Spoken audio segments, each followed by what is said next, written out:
नमस्कार. आज आपण एका मोठ्या आणि गुंतागुंतीच्या विषयाला म्हणजेच भारताच्या बँकिंग प्रणालीला अगदी सोप्या व्हिज्युअल्समधून समजून घेणार आहोत. चला तर मग आज आपण भारताच्या या विशाळ आणि गुंतागुंतीच्या बँकिंग प्रणालीच्या आत डोकावून पाहूया आणि तिची रचना नेमकी कशी आहे हे समजून घेऊया. ही प्रचंड मोठी रचना समजून घेण्यासाठी आपल्याला सुरुवात करावी लागेल ती दोन मुख्य स्तंभांपासून.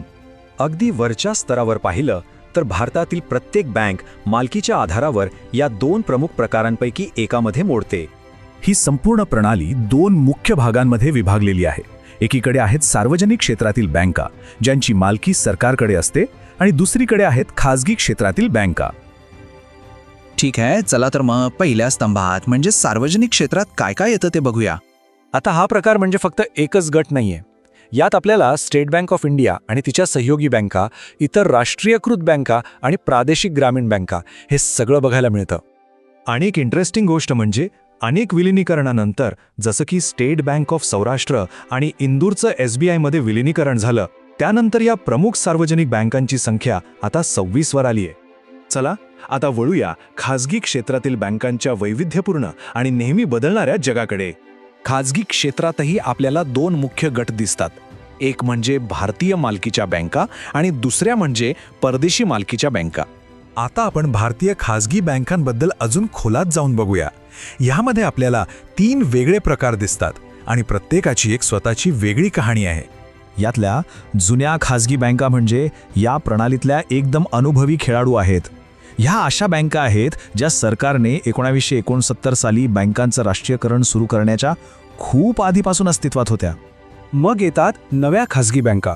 या बँका म्हणजे 1991च्या आर्थिक उदारीकरणाचं उत्पादन आहेत.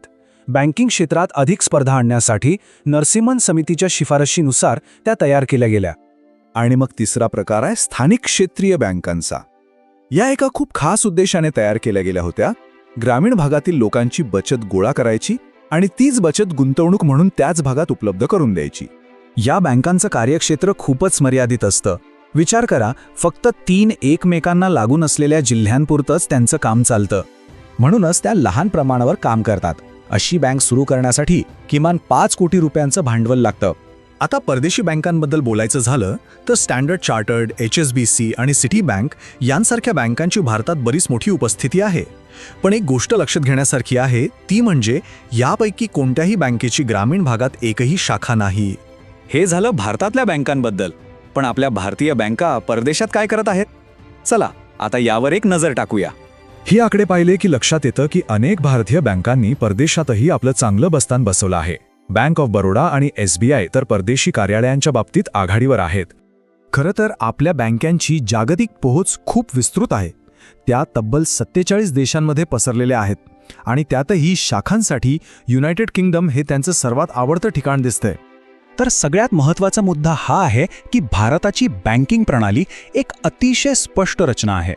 ती सार्वजनिक आणि खाजगी मालकीच्या दोन मुख्य शाखांमध्ये विभागलेली आहे आणि या शाखा पुढे राष्ट्रीय ते स्थानिक स्तरापर्यंतच्या वेगवेगळ्या गरजा पूर्ण करण्यासाठी अनेक प्रकारांमध्ये विभागल्या गेल्या आहेत. ही चौकट आपल्याला आजची परिस्थिती समजून घ्यायला मदत करते, पण जाता जाता एक खूप रंजक प्रश्नही मागे सोडते.